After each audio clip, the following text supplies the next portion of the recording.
Hey folks, Ken McArthur here, best-selling author of Impact, How to Get Noticed, Motivate Millions, and Make a Difference in a Noisy World.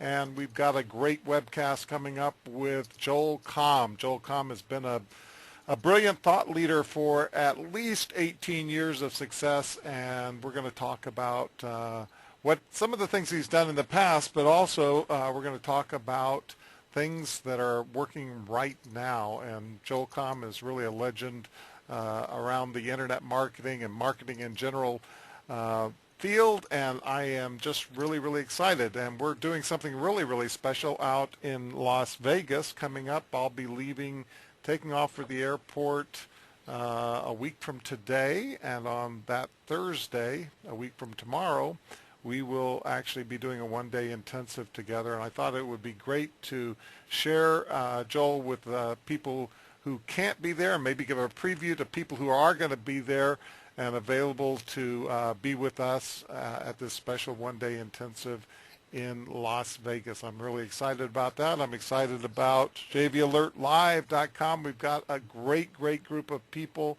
some very, very special people coming to that event. If you'd like more information about that, you can always go to jvalertlive.com. We'd love to talk to you about that. But I'm going to get right to the meat of the matter and talk to the man himself. I've got a couple hard questions for you, Joel, but it's great to have Joel Comm on the call tonight. How are you doing tonight?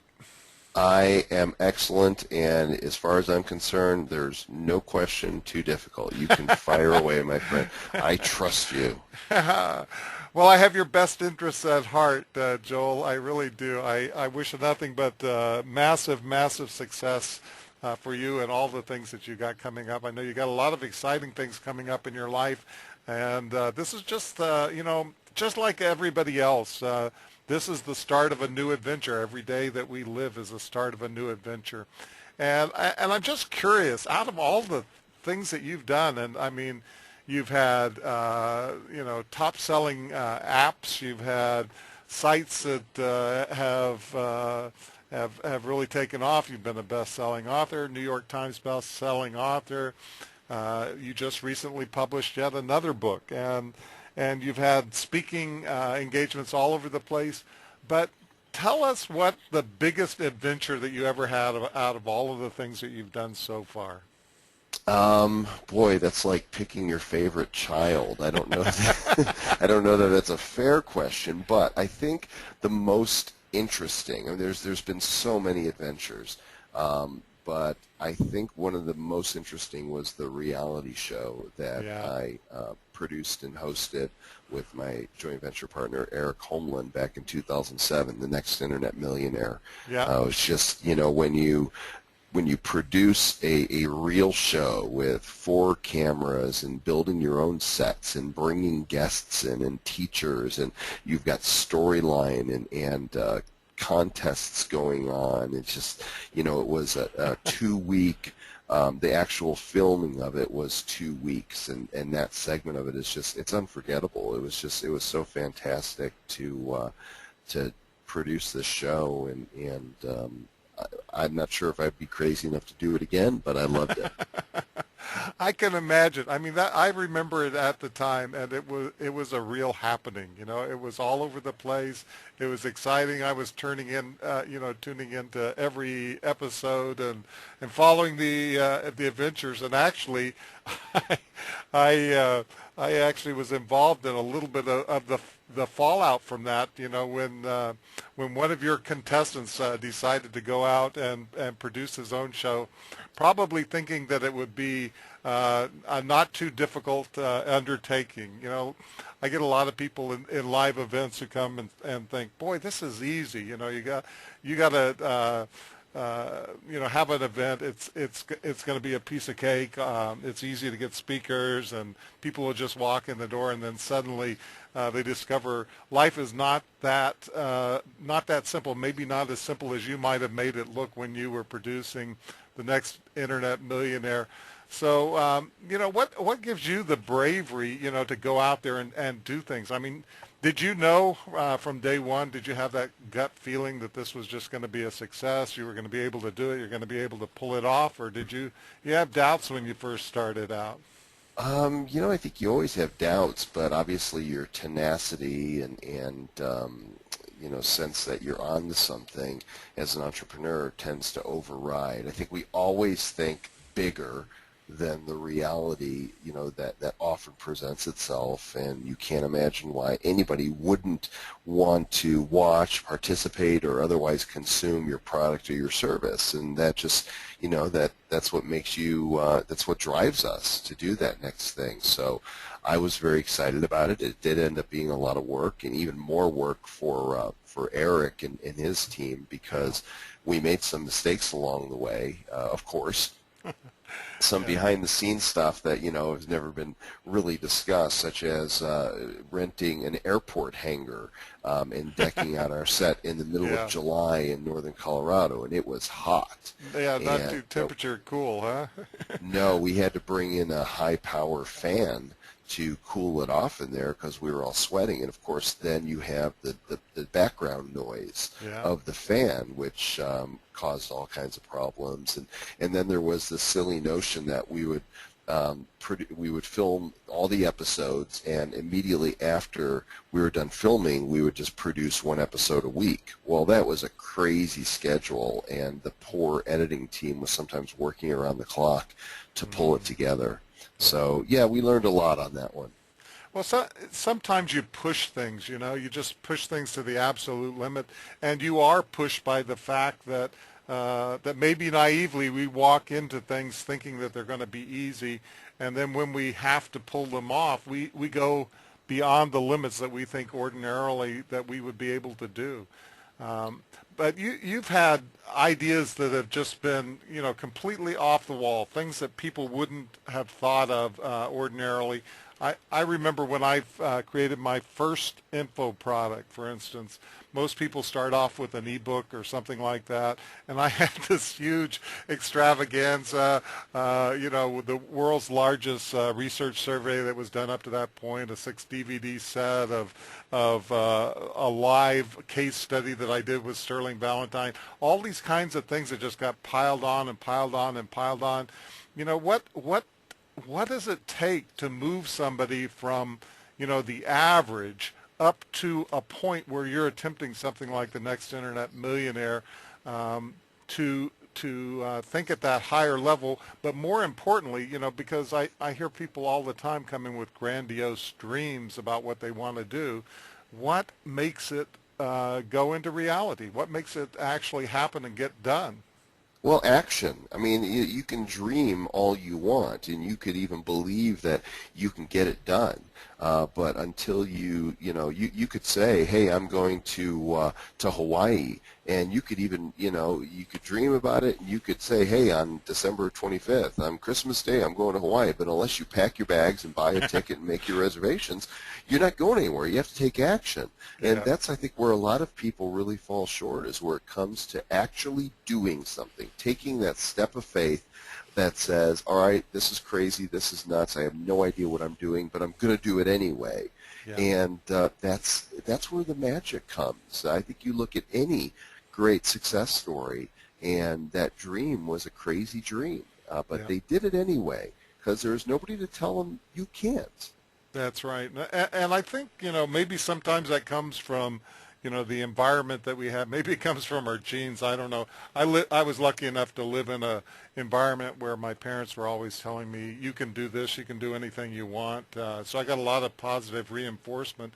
Not everybody has that growing up. How much do you think is just innate to the person, and how much can we actually acquire skills like that? The daring to go out and do stuff.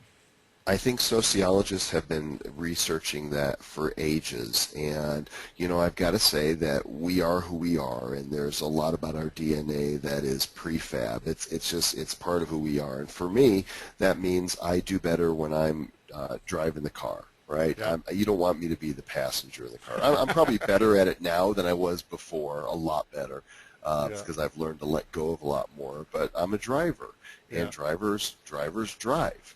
And and then there is certainly the nurture aspect of, if you grew up in an atmosphere where entrepreneurialism was encouraged, Yeah. then you're probably more likely, especially if that's your natural bent, to go that direction. What's the real answer? I don't know. All I know is that for me, this is what I have to do. Yeah. So you're kind of at a bit of a crossroads in your life, and every once in a while during the course of my life, I know I've completely rewritten the book. I basically said, whatever I'm doing right now either isn't working or I'm bored and I want to just do something else. And when I've gotten to those crossroads, I've basically erased the entire book. I was talking to Mike Filsane while I was out in the San Diego at JV Alert Live, and he was saying, here's an experiment for you. Just go out there and delete your entire list and start over from scratch. And what that does is gives you a blank slate. All of the possibilities are there, but also it's freeing because so many times we put such an investment in the past. We feel like we've invested years in doing something, or we've put so many hours worth of effort into something. But there's always a best choice from this moment on. There's always a best opportunity, and the past really doesn't have anything to do with that, except for what we've been able to acquire in the way of skills and resources along the way. What really makes a difference is what's the choice that we make today. So how's that affected your life in terms of starting over with a fresh slate, and how's that affecting your life right now? Well, life is a series of transitions, right? We're always moving from one place to another, and if we're not in some sort of transition, then we stagnate if we stay in one place for too long. And, as I've shared with you and some people that are close to me, I went through a major transition and a metamorphosis of sort over the last few years, sold off a couple of my larger business properties, went from a staff of 38 to 1, and I'm the one, had some personal issues in my life that demanded attention, and I took some time to work on those issues and my own self in all aspects, physical, emotional, spiritual, and figure out, what is it that I do best. What am I made to do? How do I bring value to the world around me? And how do I find my own happiness and my own peace and joy through it all? And so, this year's kind of been me emerging from my cave and, putting my sunglasses on because it's really bright out here and the world's changed a little bit. And I'm starting to make some moves in that direction. And there's still that sense of transition. I still haven't settled on that thing, but my core message is rising to the surface, and it's a matter of how do I communicate that message in a way that makes it consumable and that will impact as many people as possible. Well, we share that goal in common for sure. More than anything else, I want to be able to impact the lives of the people around me. Somebody asked. And you do, Ken, you do. Well, thank you. I truly believe that I couldn't stop the impact if I wanted to, because of all of the lives of the community, of the people that are out there that have been affected over the years by the small things that we've done. And somebody was asking me about reputation. Ken, aren't you worried about your reputation? And really, the reputation is the smallest part of what I worry about. So many times, when somebody's life is over, it's over quickly. We're all pretty quickly forgotten, in the scheme of things. But our impact can live beyond one life, can go on forever and ever, and the ripples and the way that that happens, through what I call the impact factor, is the way that we touch each other, and by helping one person, that enables somebody else to pass that kindness on to somebody else, and so that's what we want to be able to do. So I know you want to have a big impact in the world too. What do you think are the gifts that you really bring to the world that are the core essence of who you are and what you want to do?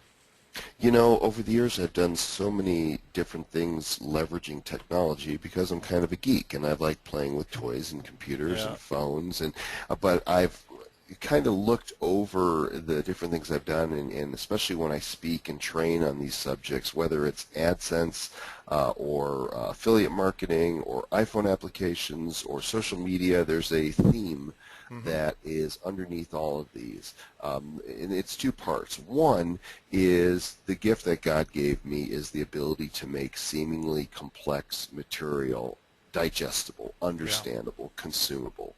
And the other part is what I'm told is that when people hear me teach and speak, I make them feel and believe that they can do it. Because I believe that comes from my core. I think we're capable of so many incredible things, and when everybody is following their God-given passions and using their talents, skills, abilities, and personality in order to bring value to the world around them, then it's hard to fail at that because you're doing what you are made to do. And so I love to inspire people and equip them with things that are practical, and then leave them with the sense that, yes, they can actually apply this to what it is that they do. Yeah, yeah.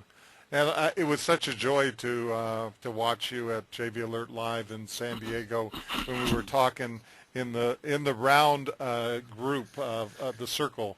And I had so many people come up and comment to you about how powerful that was for them to be included in there. And I think part of that is really just being able to give people a voice, to know that they're heard, to know that their dreams are achievable in some way, and that people who have achieved the level of success that you have over the years can translate to their life too, can potentially in different ways, but in probably just as spectacular ways, can impact all kinds of people through just simple things that they do. Absolutely, and that was a lot of fun. We did something different there. Rather than doing a PowerPoint and hooking up my laptop, we pulled the people in the room together and we made a huge circle, more like an oval because of all the people we had. And I shared some things from my heart and then opened it up to questions. And it was a highlight for me. I love doing different things and shaking it up in what we call pattern interrupt, right? People are expecting a speaker and a presentation and a PowerPoint, and we did something totally different, and I think it was effective. Since we're on the subject of effective presentations, I think one of the most startling presentations I ever watched in my life, one of the most dynamic, memorable presentations ever done, was your presentation that you did at JV Alert Live in Philadelphia. I think it was probably about the third JV Alert Live event that we ever had, and it was your AdSense presentation. I know that you did that on lots and lots of different stages over the years. But what was it about that presentation that you think really made it so memorable for people? I mean, I know the pennies in the jar, had a big impact, but what do you think was it about that got people talking about that? And we're talking about this, I don't know how many years later, but probably at least 5 years later, and we're still talking about that presentation. Yeah, I just at Author 101 University this past weekend, I had people also tell me that they remembered that, so it definitely made an impact. And it's all storytelling. It's all being able to share your experience and what you're doing, where you've been, and the possibilities that exist for others through story. And my story was very organic. I learned how to, after coming out of the .com bust, the one thing that helped me recover was monetizing my content with Google AdSense, and I was one of the first to the game to this. I wrote the ebook that really taught so many people that this was possible, and so in that presentation, I wasn't selling my own product per se, even though I did have training. I was sharing with the world that this company, Google, this multi-billion-dollar company, is placing ads on websites that have original content on them, and I explained that anybody could create content, and if your content was valuable and people wanted to read it, then there would be this opportunity to display these Google ads. And when somebody would click on one of the ads, you would get a piece of the revenue. Of course, the beauty of AdSense is that the ads are completely contextual, so no matter what your web page is about, the ads that would be delivered are related to the content on your page. And so I demonstrated exactly how this works. I showed, here's the revenue stream that I've got, and through pouring a large bucket of pennies into a jar, I was able to demonstrate how much money I make in an hour. And it was passive income, because I was generating at the prime anywhere Oops. day from AdSense revenue, and it was a beautiful thing. The pennies were pure divine inspiration, and I did that presentation a number of times for a few years, and it was always a hit. Loved doing it. Wish that I had something just as dynamic to include in my presentations today, and I'm actually thinking that through. You know, I think one of the things that made it so interesting was that it was so tangible and down to earth, because you were starting out with just dropping pennies and really talking. I mean, I don't remember the words you said. I remember the tangible act, right, of you putting in the pennies into the jar, and it seems so insignificant. You know, you're making a penny here, you're making a penny there, and then before you knew it, it was overwhelming. And the fact that it was so tangible, so that it was so physical. So many times we don't take our ideas and put them into the visual or into the physical, even better, you know, to where we can smell, touch, taste, hear, and feel it. That's what makes things memorable. If we can engage all of the senses, if we can hear the sound of the rush of coins going into the jar, and the fact that you're pouring it out of a metal can or something like that, the sound just, you know, kind of reverberates. Oh, it was so much fun, and it really resonated with people, and it were, you know, my pennies always overflowed the jar, and I would always use the illustration that, one, my cup runs over with blessings, I can't contain it, and two, I need to get a bigger jar, because I need to find a place, you know, back up the truck, and I'll take as much passive income as I can generate, because that brings freedom. Yeah. So what advice do you have to people that have big, complex ideas? Because some of the ideas that you've come up with over the years are very, very complex kinds of applications, and yet you do have this gift for making things simple. So what would you advise somebody who has a huge, huge system that they're trying to develop and trying to explain it to people in that, you know, that 10-second elevator pitch or something like that? How do you really get the core of a message out to people in a way that they'll remember it, they'll be able to repeat it, that they'll be able to tap into maybe the different senses, so that it sticks with them, so that so they get that Joel Comm feeling at the end of a presentation of, yes, I understand this and I can do it? I think these three words are the key to success. And everybody get your pen and write this down. Are you ready? Yep. Here we go. Eat more bacon. No. Thanks.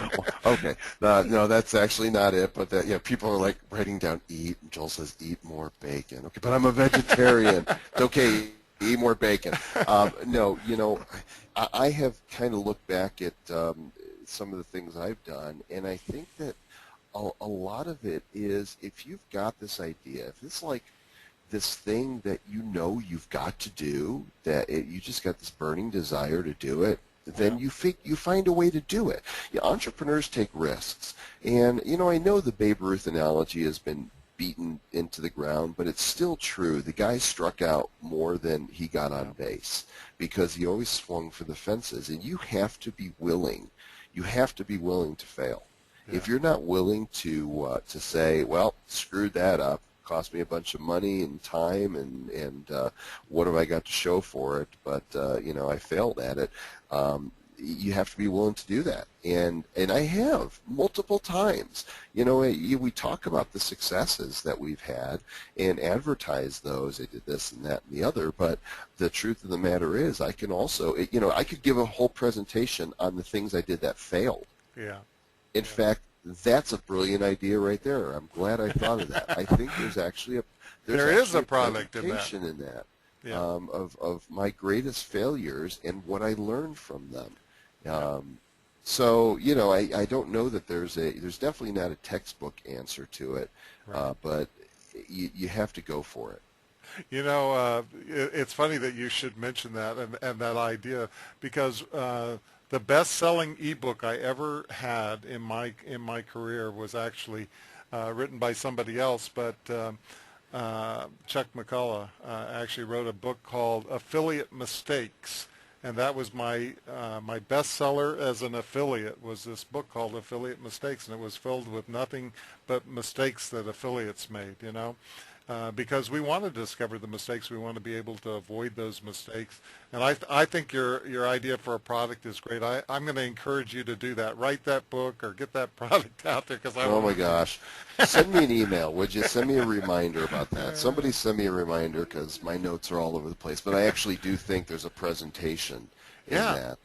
yeah, absolutely there is. It would be a great presentation for I sure. have to go back, set the Wayback Machine, because we talk about our successes often enough when we're promoting that they're easy to remember. I can go down the list, did Yeah. this, then this, then this, then this, but I have to stop and think because I've probably blocked out some of the failures. You'd like to I didn't forget want to. some of that stuff. Yeah, So, yeah. so, so you've done things in a lot of different ways. So you've operated by yourself. You've done things by yourself, and you've done yourself. You've gotten yourself into a large company, or a mid-sized company that has a nice big payroll and overhead and all of those things that management really take on.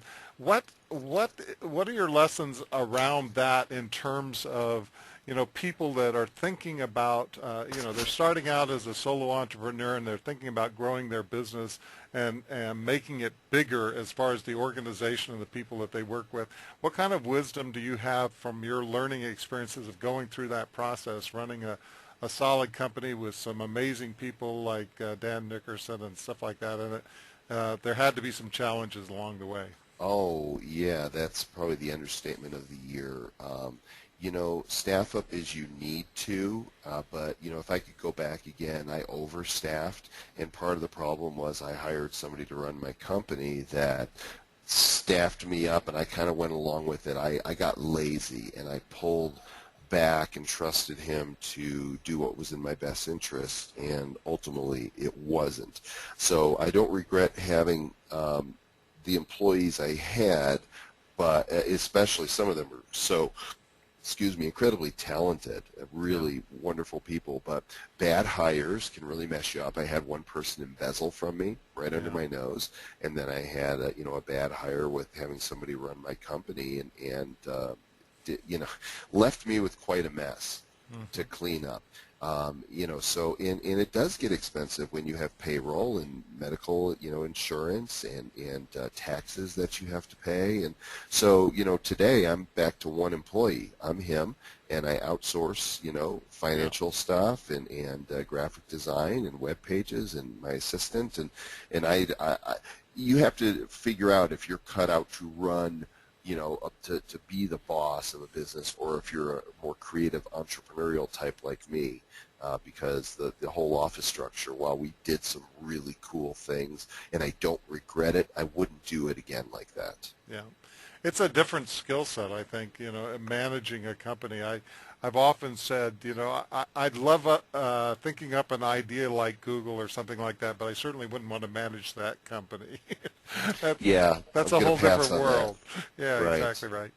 Yeah. So in terms of struggles, hard things that people go through, I mean, uh, the classic question for so many people is if you're starting out from scratch or if whatever you're doing is not working, what are the next steps that you should take? If things aren't working right now, what are the steps that somebody could take that can move them into a spot where at least they can see the path to the other side? Because so many times we get caught up in despair, or the despair of other people, the discouragements that sometimes when you try different things and they just aren't working, um, uh, what's the golden rule for people that are sitting there and things are not working and they want to get to a place where they can feel some tangible success? What kind of advice would you give them?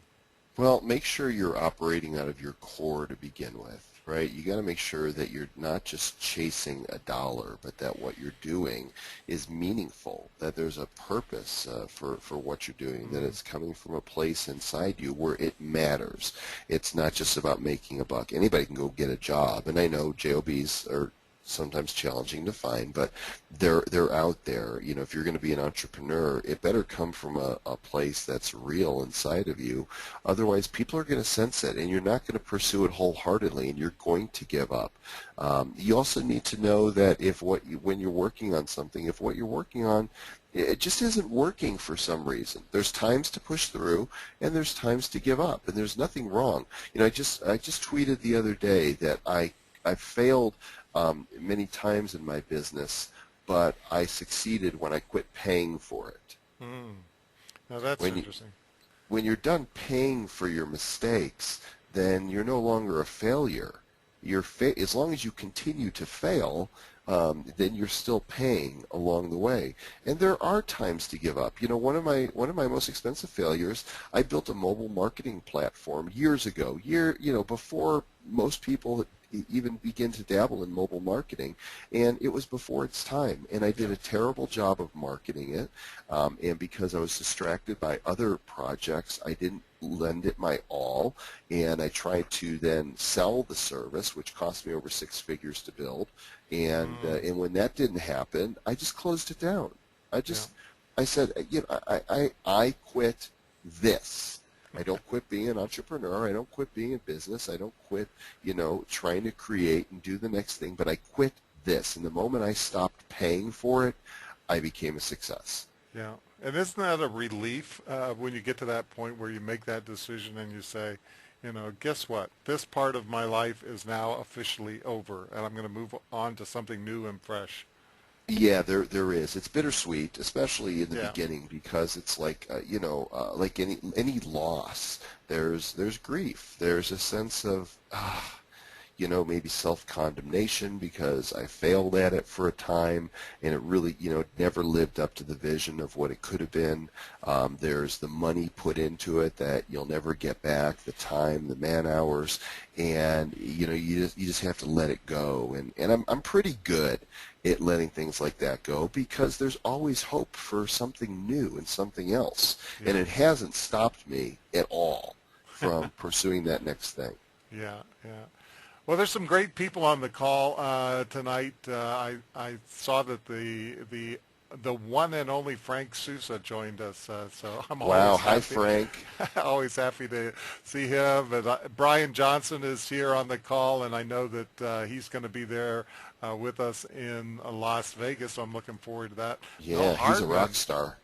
yeah, Grizzly Adams. You remember Grizzly Adams? Mel Hardman is on the call. So anyway, I'm not going to call out everybody, but if you have questions, I'm going to open this up for questions at the end. I've been asking Joel lots of questions because I'm just selfish that way. But if you would like to ask Joel a question, all you have to do is type it into the bar, or when we get here just a little bit further, I'll open it up. You can raise your hand. There's a raise your hand thing. I can actually open up the mic and we'll let you talk to Joel directly and get the answers to your questions. I did want to mention that we're doing something really, really special, and it's coming up next week. Hard to believe that. Um, so I'll be leaving for Las Vegas on Wednesday next week, and then on Thursday, Joel and I are doing a special one-day intensive, and give people a little bit of idea of what they could expect by coming to an event like that. Joel, we had a great time in Denver. I know Lori Ruff was there. It was a really special time to be able to, number one, see some of the things that you'd done from the inside out, maybe some things you hadn't shared before. And then we were able to actually break it down with people that that have projects of their own and see how to apply those things to their projects. So Yeah, the one-day intensive is really an incredible opportunity. I don't do many workshop type events where people have an opportunity to do one-on-one with me, where we do hot seats. I mean, I charge minimum of $500 an hour for coaching, and to be able to sit down for a day and have me pick your brain. I've been blessed to have a lot of success over the past 18 years in a lot of different areas. And while a lot of that success has been online, I'm really a marketing person first and foremost. And so whatever your business is, it just doesn't matter what it is, I can help with it. And so we did the hot seat in Denver, and the attendees there were just blown away. Each one of them got time in the hot seat to explain their business, and then I would give feedback, and of course you chimed in with your valuable feedback, and Lori Ruff was there, and she's going to be joining us again in Vegas, and it doesn't take long. A lot of people think that you have to put a lot of time in to come up with these great ideas, but I like to come up with as many ideas as I can in a short period of time. I just feel far more productive that way. And so we're just having a few people that are going to be able to join us for this event, because we don't want to pack the day with too many people and not be able to focus on individuals. Right. So this is an opportunity to come and join me for a day. And this is the last time this year you'll be able to do it. I'm not sure that I'm not planning on doing this again. And the price is right, because not only do you get the one-day intensive, but you get 3 days of JV Alert Live in Vegas. So it's a 4-day event that is going to be packed with content and value. Yeah, absolutely. And some incredible people coming to JV Alert Live. And I just got the word that Dan Nickerson himself is going to be there. So I'm thrilled about that. I haven't seen Dan for a while, and that guy has more ideas per second than anybody I've ever met. Yes, IPS. I like that. Ideas per second. I think that's a quote right there. You should, just like I said, you're the nicest guy in internet marketing. You should post that on Facebook. At Dan Nickerson has more ideas per second. And you put let's see, IPS PS in parentheses than anybody else I know. Love it. It's true. He does. Oh, it is true. It is. It's fantastically true. So I'm excited about that. We do have some questions coming up in the queue. So if you have questions, then definitely type them in or raise your hand, and I'll open up the microphone for you, and you can talk to Joel directly.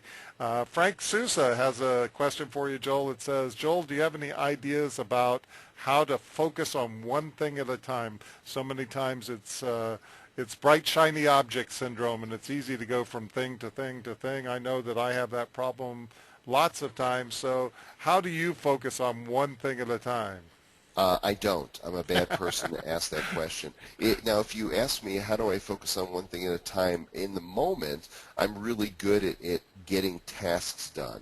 On the Windows machine, you Alt-Tab to go from application to application. Well, I Alt-Tab through my day seamlessly and flawlessly. I just go from one thing to the next, taking down the tasks that need to be done in an order that I feel they need to be done, and that's the entrepreneurial way that I get things done. But there are some people that doesn't work for them, and I would say get accountability. Right, work with an accountability partner that maybe needs the same thing, and you guys check in, once a week and explain, here's what I want to get done this week, and then, now you've told somebody that here's what you're going to do and here's how you're going to focus. Another thing to do is to hire a business coach that actually helps you lay out a plan for staying focused. But I know what I'm good at, and I know what I'm not good at. I would probably benefit for better organization, but I like my lifestyle. I love my lifestyle the way it is, and so I probably forego some things in my business that would help me grow my business in order to maintain my lifestyle. Yeah, I'm a big fan of productivity, but not at the expense of being able to do the things I want to do. So that's tough. One thing I would chip in there, Frank, is that It's so much easier to focus if, number one, you remove things from your life that are distractions. So if take a good look at the things that are distracting you, and then turn them off. Consciously turn them off. So if the TV's running in the background, turn it off. Move out of the environment that you're in. So if you're in an environment where other people are in that environment and it's distracting you, why not go to a library or something like that? I know when I was working on my book, I would actually leave the house. I would go out to the library, which happened to be a couple of blocks away, and I could get more done in the library in a couple of focused hours without any telephones going off or any other distractions going off. So if you can actually, change your environment, that gives you a whole different mindset anyway. And you'll be amazed if you just concentrate on one thing and you don't have anything else in there, how much you can get done in an hour. An hour is an incredibly long period of time focused on one thing. So I think that makes a huge difference. So hope that's helpful to you. Cut out the distractions. When people talk about focus, I think back to a presentation that Mike Vilsain did once, which was talking about the time to money. If there is a project that takes you 60 days to get to the money, and you're working on 3 days, 3 projects, then you basically have to multiply that times 3, even if there was no downtime switching between tasks to get to the money. But if you can concentrate on one project, get to the money, then you can invest that money in future projects, increase your productivity, and get some leverage that way. So there's another thought for you. All right, other questions that people might have. Brian Johnson was talking about the great idea of pattern interrupt for the win. So he appreciated that. And see if there's any other questions here coming in the queue, or you can raise your hands either way. So Joel, you've been doing this for 18 years now, and just such a huge variety of things. What is the thing that drives you the most? In other words, what's the thing that really is at your core that's a motivator? Because I remember Jack Sufelt talking about that at a JV Alert Live in Denver. He was really drilling down on the core of why we do the things we do, the reasons why at our core. And if you just keep repeatedly asking the question, why, you get down to a point where it's really the core of what you do. So what's the core that drives you? I want to make a difference. I think we long to be significant and have, to coin a term that you're very familiar with, impact. And it's really two-sided. It's I am who I am, and nothing's going to change that. So when I look at what it is that I'm passionate about and what I'm good at doing, I get a clue as to what my focus should be. When I see the various skills I've developed over the years, that gives me another clue. When I understand what my natural abilities are, and when I take an assessment of my personality, all these things mixed together kind of give me clues. And for me, it says, Joel, you are a geek. You love technology, and Yeah. you're an excellent communicator, which is either writing or speaking. Therefore, you have the ability to communicate technology to people in a way that makes them understand it. It makes people feel like they can do it.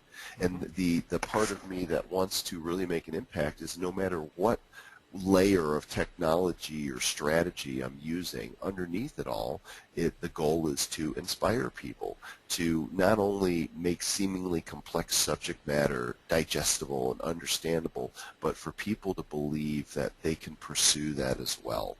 And so for me, that's a huge component. The other side of the coin is the selfish side, and it's the why. It's because I love the lifestyle that it affords me, that I don't work for anybody. I get up and when I want to, I go and I exercise. I'll have my meals when I want to. I sit down at the computer and work when I want to, and I have a lot of freedom. And that I value that greatly. Yeah, I agree. Uh, given the choice between making lots of money and doing exactly what I want to do, I very often choose doing exactly what I want to do.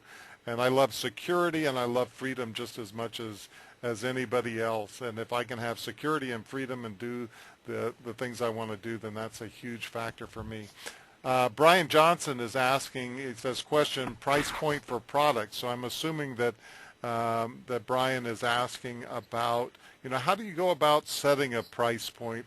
What determines the prices that you put on your product offerings and things like that? So do you have input for Brian?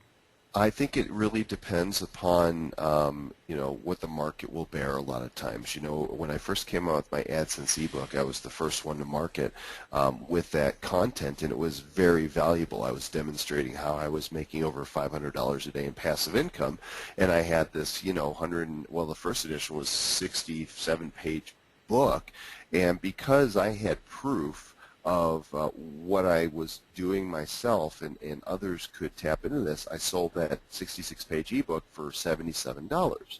And it went up to 97 as the ebook expanded. Well, the economy has done a shift here in the U.S. and other parts of the world. AdSense isn't the big boon that it used to be for many of us. And my newest ebook was the 5th edition that's been available for a couple years now, and the price on that was $27, and it's a 300 and some odd page ebook. And now I've got the 6th edition, which I'm getting ready to release, and I think I'm going to just totally shake things up even more and offer it not as a traditional PDF ebook, but as a Kindle book, maybe for as low as $2.99. Yeah. And use it as a lead gen, but make it so affordable to anybody who wants to download it. So, pricing changes a lot based on what the market will bear, based on the value that you're bringing, and the venue, right? Sometimes when we go speak at live events, people will pay a greater premium because of the packages that we put together and because of the convenience of having an entire package versus piecemealing it out. Yeah, exactly. The media really does play, whether or not you can use the same content in so many different formats, whether you're talking about audio, you're talking about video, you're talking about CDs, DVDs, workshops, live events. You basically have core content that you can work with that can be presented in so many mediums, and now licensing really comes into the play now, where you can take that same content and you could potentially generate millions of dollars worth of passive income off of the same content that maybe would go in a $2.99 Kindle book or something like that. You've got that same basic core.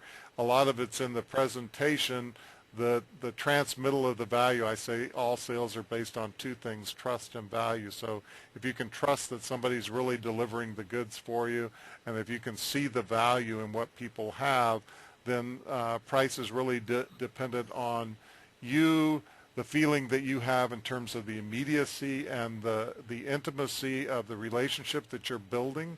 So many times just adding the factor of having somebody like Joel live at a workshop is so much different than just reading one of his books. It's interactive. It's two-way. It's a street that it's some magic that you just cannot create any other way than to be really face to face with that person, and that's why things like the one-day intensive are so powerful.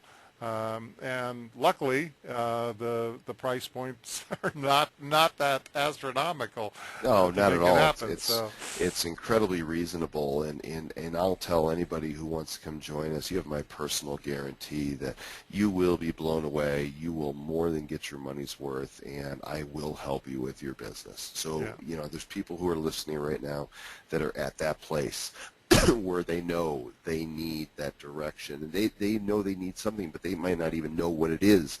They can't put their finger on what it is that they need.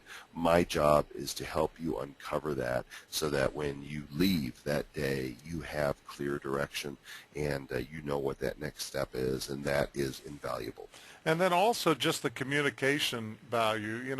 When you hear somebody like Joel articulate your ideas in a way that you just instantly know reaches the masses of people that you want to reach in a way that maybe you couldn't say, you couldn't express it that way, because he has that special talent for doing that.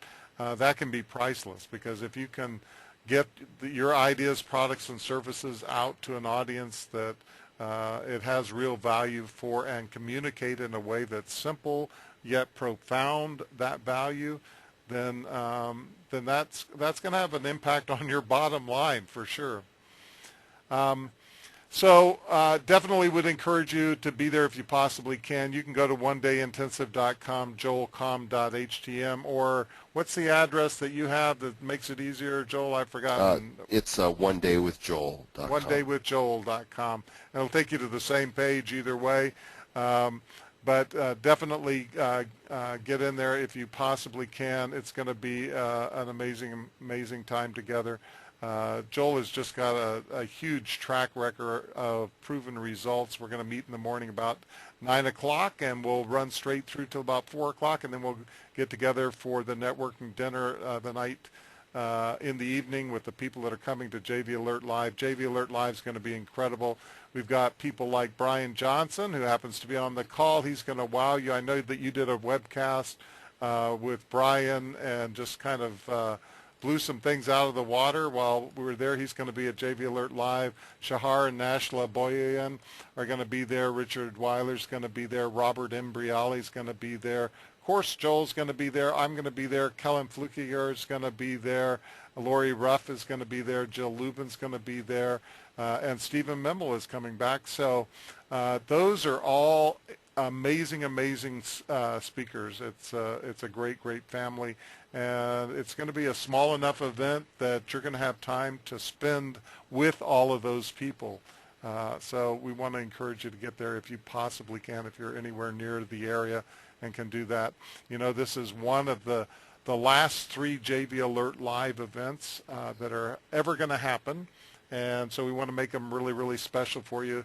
We've really put together an incredible cast of speakers and an incredible group, and we're plotting a real family reunion coming up. Right now, Denver's in the lead for the JV Alert Live, the final game. The voting is still available out there, so if you haven't voted, vote for sure. And we've got some incredible speakers that we're going to be able to have at this event. It's going to be something really special. So if there are any final questions, you got about 2 minutes to get them in. But I want to thank you, Joel, for being here tonight. It's always great to spend time with you, and I know you're a busy guy, and it's a true privilege for me to be able to talk to you and spend time with you. It's always a treasure to see a little bit of some of the insights that you have to bring from 18 years plus of massive success to people in a way that, you know, really helps them to see that they can do it too. And that means a lot. Well, it's my pleasure, and they don't call you the nicest guy in internet marketing for nothing, because you are that guy, and I'm looking forward to seeing you next week, and we're going to do some good stuff. All right, folks, definitely go check it out and spend time with us. And if you want to be involved in anything that we do, stay in touch. Go to jvalertlive.com. Get on the list, and we'll contact you about the upcoming 2 events after JV Alert Live Las Vegas next weekend. Thank you so much, Joel, for being here. Thanks to everybody that dropped by. Lots of old-timers, some new faces, and it's great to see all of you. Thanks for coming, and we'll see you soon with more exciting stuff.